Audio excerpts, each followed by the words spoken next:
I'm in the Highland parish of Braemar and Crathie, Royal Deeside, and it's thanks to the enthusiastically written diaries of Queen Victoria, covering the second half of last century, that we have a unique record of what life was like here, in the not-so-good old days for poor folk trying to eke out a living from small plots of infertile land. We know, for example, that the Gaelic language was still being spoken by older people in the parish, who could tell her the meaning of local place names. Deeside Gaelic is never heard today. Rob Bain is a farmer at Crathie, and his mother is the last surviving speaker of the old language. On the walk up to the house, he gave me his views on how it came to die out. It was the language of the remoter glens, where the living from small plots of land was hardest, where the growing season was short, where winter came early and stayed late. Today, nobody lives in the glen where Rob was born, at Duldowney, on a drove road leading to a shooting lodge. Not a living soul there, not an occupied house there now. Nay, until you're right down near the bottom of Glengairn. There's nothing agricultural about it now at all. It's all lying out. Back to the deer and grouse, hares, sheep. It's high up and stormy and awkward, and remote. And good place in the summertime too, you can. But Rob still survives as a small farmer.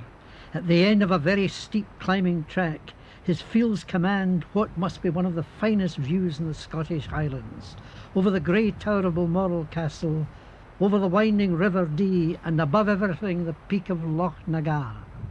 Now, you've been here, though, all your life, more or less? Well, since I was 5-year-old, I've been here, 1936. And there's not many people like you in the Dee Valley left, because they tend to have given up this way of life. Send out. They just turned less and less, and no young folk coming in, you see. Places are pushed together, and amalgamation. And is there a good living in it, Rob? Oh, I wouldn't say that, no. There just is not. I mean, to be quite honest, without joking, no. There's no person that's working in the city they wouldn't begin to. They wouldn't work the Monday for it, like. No. So you think when you go, nobody will do it, no? I don't think so, no. Why do you Unless do it? the whole thing alters and it begins to come back. Well, I suppose you're your own boss. And I'm no use for anything else, and I just struggle along, you can. It's just a way of life, as they speak about, you can. Rob farms just over 100 acres, half of it here and the other half grazing ground away up Gairnside, near where he was born. His living is in 300 sheep and a few cattle, and we're going into the house to see his old mother. She's very deaf, so she's going to get a surprise when I walk through the door. Hello! Hello there. How are you doing? Oh, Come here, ha! give it a should you? Rob's a bachelor in his 50s, and Mrs. Bain at 90, frail as she looks, she's remarkably hardy. She still goes outside to cut sticks for the fire, and she does all the cooking in a house that gets every wind that blows. You don't expect to find a genuine landseer in any simple farmhouse. How did they come by this one? Painted it when I was about 16, 17, up on Mar Estate there, painting dogs and deer. Spent the summer of my, would have been what, great-great-granduncle. And that's what he paid his digs with. When he left in the back end, he painted them that. That's just been in the family ever since, like. A house perched 1,500 feet up on a hill, giving a living in the old way. But Rob and his mother have a contentment which many would envy, and the Queen herself doesn't have a better view.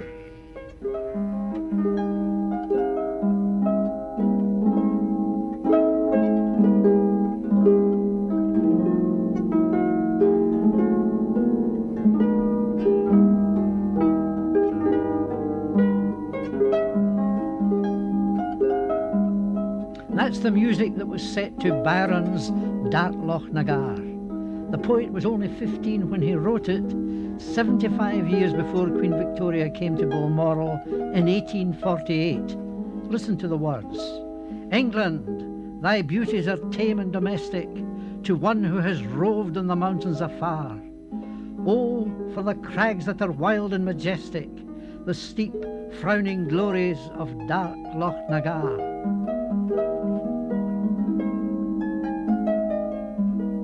It would be the old Balmoral castle that Byron saw, and Braemar Castle would have its military garrison to enforce law and order and control whisky smuggling, which was rife. Queen Victoria had come into a valley noted for its Jacobite sympathies, and yet she and the Prince Consort quickly won the friendship of the Deeside folk because they entered into everything. They not only built a new and bigger Balmoral, but vastly improved the estate houses and set a standard for other landowners. Prince Albert was the planner and grand designer. There was to be something for everybody.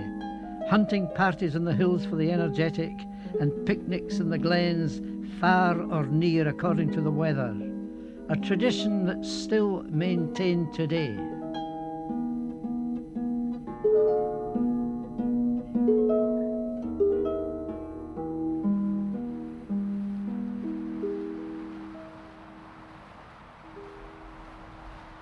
The old Brigadier is the classic Dee Valley picture of the river and the peak of Loch Nagar. But you have to look more closely to see that the trees which flow over the flanks of the mountain are not of the ordinary sort.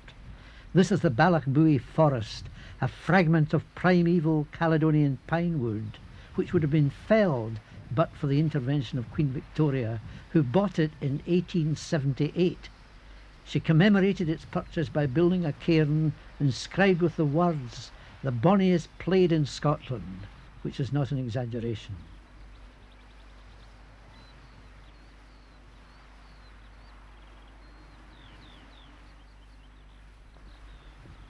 This is the main driveway to the castle grounds, with access across the Dee from Crathy. The entry fee goes to charity, and you get good value for your money, with lovely walks and a great deal to see, apart from the shaggy Highland cattle and the castle frontage. The grounds are peppered with memorials spanning the long period of the royal connection. Willie Ross was the Queen's piper, and the tradition carries on with Pipe Major McCrae.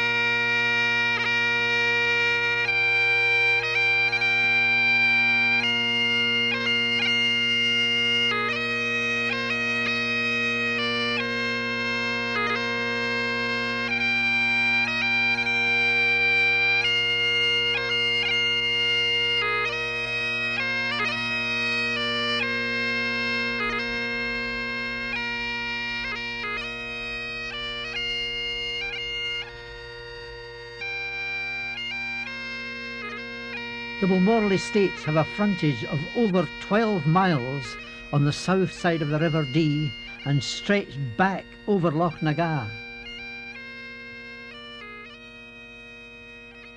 Mr. Martin Leslie is the resident factor, responsible for 50,000 acres spanned by its own system of private roads.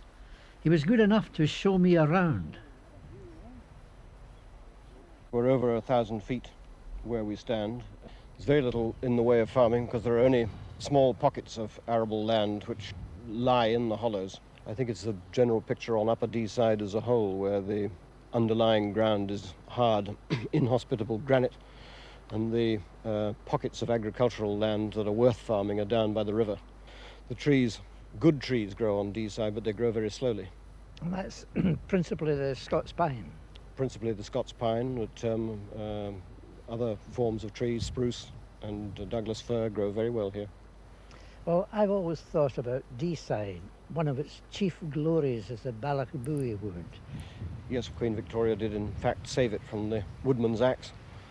and it is a marvellous place today. It's one of the largest areas of natural forest left in Scotland. There are many uses of the land here, from farming and forestry to the sporting use, because the red deer in particular can make the best use of this high country as long as we leave sufficient downfalls for their wintering.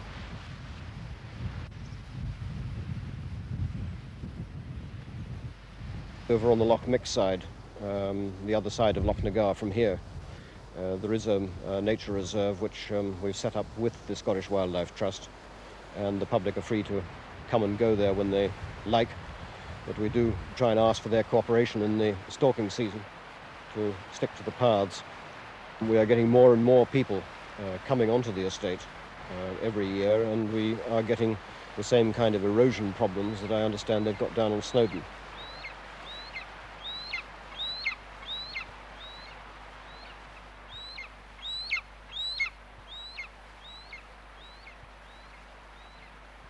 So Balmoral Castle then is open during the summer until the end of July, is that it? Yes, it's open from the 1st of May till the end of July. And it's just the gardens, the grounds and the policies. And the Queen was very kind and allowed us to open an exhibition in the castle ballroom last year. And this has been a great success. You realise why the small farmers in the High Glens gave up.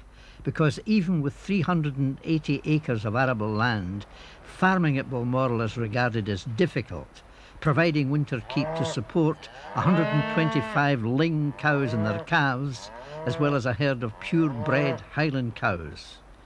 This ling breed is quite new. It's developed on an island off the west coast of Scotland, just south of Oban. The resident staff is just under 50, housed around the estate, and they even have their own golf course. The estate workers certainly take a great pride in their gardens. A flower bed was being prepared here for the royal visit in August.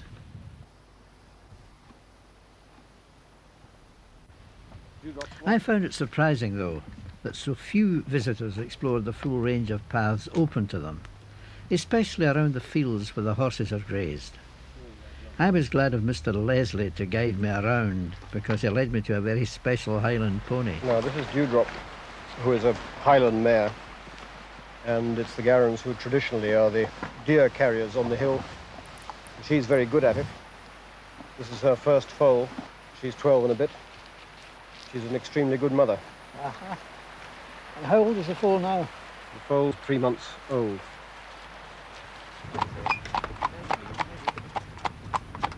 When not on the hill, ponies of various breeds are used for driving, but the main work has to be bringing the red deer off the high tops, for about 400 are shot every year, from difficult ground usually. These are Austrian halflingers, which are used in the Austrian Tyrol in the same way that we use our hill ponies. It was an unexpected treat when Mr. Leslie invited me to step up into the cart for a drive to the castle. Style indeed. What kind of a cart do you call this, Mr. Leslie? It's a driving event cart. The head ponyman here used this cart in the Scone driving event. What kind of horses are these? These are fell ponies. They come from the north of England, which are very sure-footed, and we use them for taking the deer off the hill.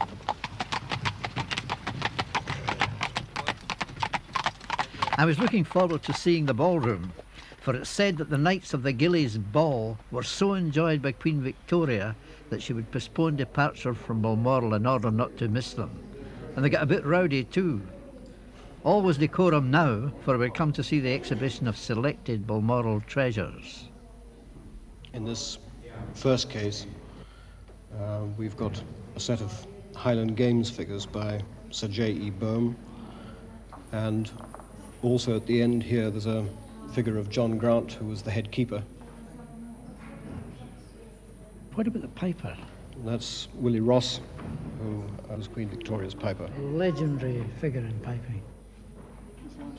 And this is a very interesting figure of the gilly with the stalking pony with the stag on it, which is very unusual.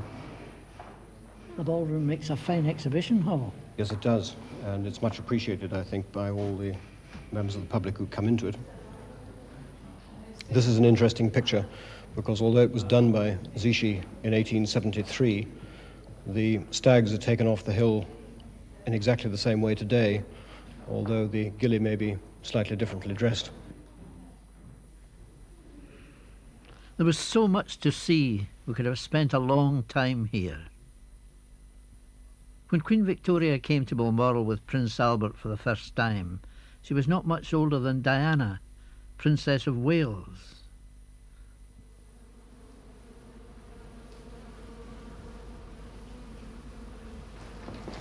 Ah, that's a nice, eh?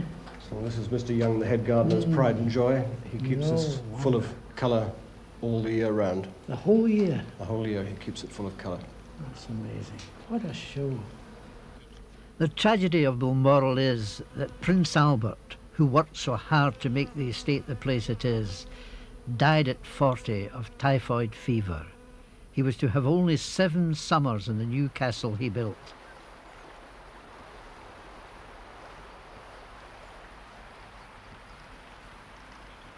English weather didn't agree with him. He always felt better on Deeside.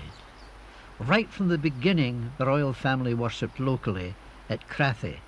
Queen Victoria laid the foundation stone in 1893 of a kirk with a special entrance to be known as the Queen's Porch. And even as long ago as 1855, Queen Victoria and Prince Albert were appealing for privacy at a time when the only mechanical transport in Deeside was the penny farthing bicycle.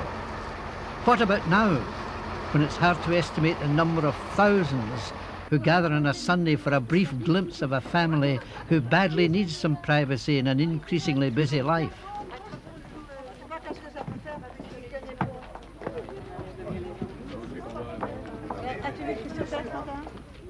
For rugged grandeur, this is the wildest bit of the estate, Loch Mick, lying between 3,000 feet peaks, with paths open to the public at all times in the 6,350 acres declared the Glen Mick and Loch Nagar Wildlife Reserve.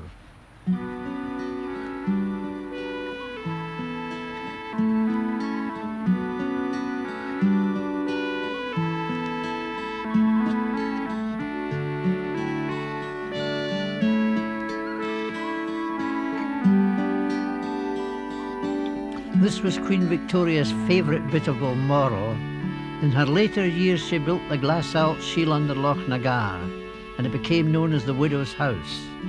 And it was then that John Brown, son of a Crathy small farmer, became her greatest consolation. He'd begun at Balmoral as a stable lad, he'd become a gillie, and then a great favourite of the Queen and the Prince Albert. Eventually he is said to have had a great influence at Balmoral as he became the Queen's companion. In her second book, published under the title More Leaves from the Journal of a Life in the Highlands, she pays him a great tribute, thus: "To my loyal Highlanders, and especially to the memory of my devoted personal attendant and faithful friend, John Brown, these records of my widowed life in Scotland are gratefully dedicated." Perhaps it is appropriate, therefore, that this bit of the Balmoral estates has been given over to the common man. So Balmoral belongs to us all now, in a way that Queen Victoria could never have envisaged. Further east along the valley lies Ballater, which has been called a Victorian creation, but its story is a lot older than that, and begins at an ancient inn called Pananich.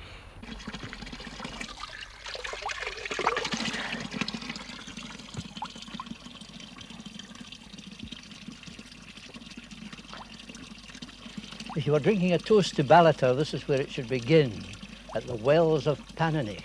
And they became very famous in 1760, when an old woman who was suffering from a disease called scrofula, the king's evil, came here to drink the waters. In a dream she'd been told to come and she'd be cured. She took them, she was cured, and Colonel Farquharson, who'd been exiled for 20 years after Culloden, decided that he would build a hotel here at Pananich.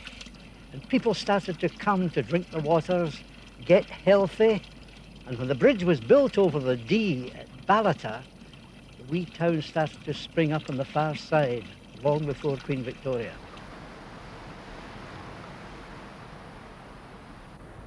So it was health cure that brought people to Ballater, the result of a piece of Jacobite enterprise, and it just needed that bridge over the Dee to build a village on a prime site. Ballater is from the Gaelic, town of the wooded stream. Some stream, for the first two bridges were swept away by flood. This bridge was named the Royal Bridge by Queen Victoria in 1885 and replaced a wooden one which had done its time. At the unveiling, Queen Victoria's words, "Long may it stand," were put on the plaque, and you can still see the piers which supported the former bridge. It was William Farquharson, nephew of the Jacobite, who began laying out the new village, squaring it out round a kirk built in 1800 to serve 3 parishes. The coming of the railway in 1866 made it easy for the world to come to Ballater, and the town of 40 boarding houses and hotels on the north side of the Dee is a Victorian creation. They come because of the lure of nearby Balmoral and the wildlife reserve. A use for the old railway station has not yet been found, so the square, which was the hub of activity in railway days, is quiet now. To fully appreciate the superb situation of Ballater, you have to get above it, preferably on top of Craigendarach, the rocky hill of the Oaks, which has a fine range of footpaths winding to the 1,250-foot summit. Up there, it's hard to believe you're only 42 miles from Aberdeen, and the only way through the high heather hills to the south is by drovers' paths.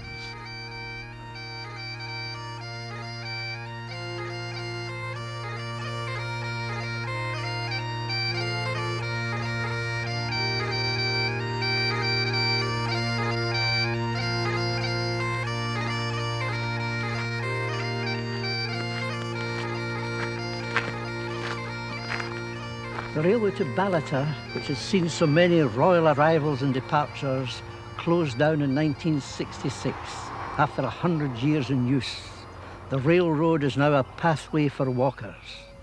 But what is unchanging is the glory of the Dee, beginning its life high in the Cairngorms, picking up tributaries as it sweeps along, and then coming to the pass of Ballater, truly the gateway to the Highlands, a high country crowded with history.